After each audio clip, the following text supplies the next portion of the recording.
18 வயசு முடிஞ்ச ஒருத்தன் அவன் எப்ப அவன் ஒரு தனியார் பணிக்கோ அல்லது அரசு பணிக்கோ போற இடைக்காலம், அது ஓராண்டுகளோ 2 இருந்தா அவனுக்கு குறைந்தபட்ச தொகையாக அவன் வாழ்வாதாரத்தை உறுதிப்படுத்துவதற்காக அவன் வாழ்க்கையை அவன் நடத்தி கொள்வதற்காக 50,000 ரூபாய் கொடுக்குறாங்க சராசரியா. சரிங்களா?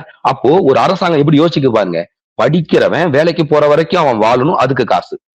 சரி, படிச்சு முடிச்சு வேலைக்கு போய் அவன் தனியாரோ அரசு பணியா இருந்தாலும் சரி, 60 வயதுக்கு பிறகு அவன் சாகும் வரை நிம்மதியா வாழணும். சரிங்களா? ஒரு அண்ணன் எனக்கு தெரிஞ்ச ஒரு அண்ணன் சொன்ன சம்பவம். ஒரு கணவனுக்கும் மனைவிக்கும் பிரச்சனை. அவங்க 2 பேரும் ஒரு சண்டை போட்டுக்கிறாங்க. விவாகரத்து வாங்குவதா இல்லையான்னு இன்னும் தீர்மானிக்கப்படல. ஒரு சண்டை நடந்து கொண்டிருக்கு. வழக்கு காவல்துறைக்கு போகுது, ஆஸ்திரேலியன் காவல்துறைக்கு போகுது.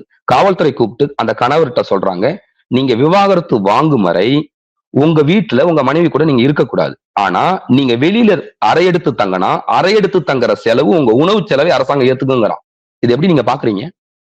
ஒரு அரசாங்கம் எவ்வளவு நுட்பமாக ஒரு குடும்ப சண்டையில சண்டை போட்டுக்கிறாங்க. கணவன் மனைவி சண்டை போட்டு விவாகரத்து வாங்க போறாங்க. அரசு ஏங்க காசு தரணும்? அப்போ ஒரு அரசு அந்த மக்களுடைய நிம்மதியான வாழ்க்கைக்கு எவ்வளவு உத்தரவாதம் கொடுக்குது பாருங்க.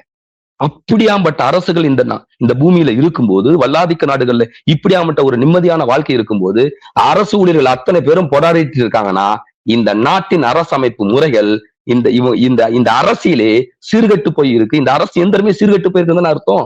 இப்படி ஒரு மேன்மையான அரசை தான் நம்ம நிறுவனம்.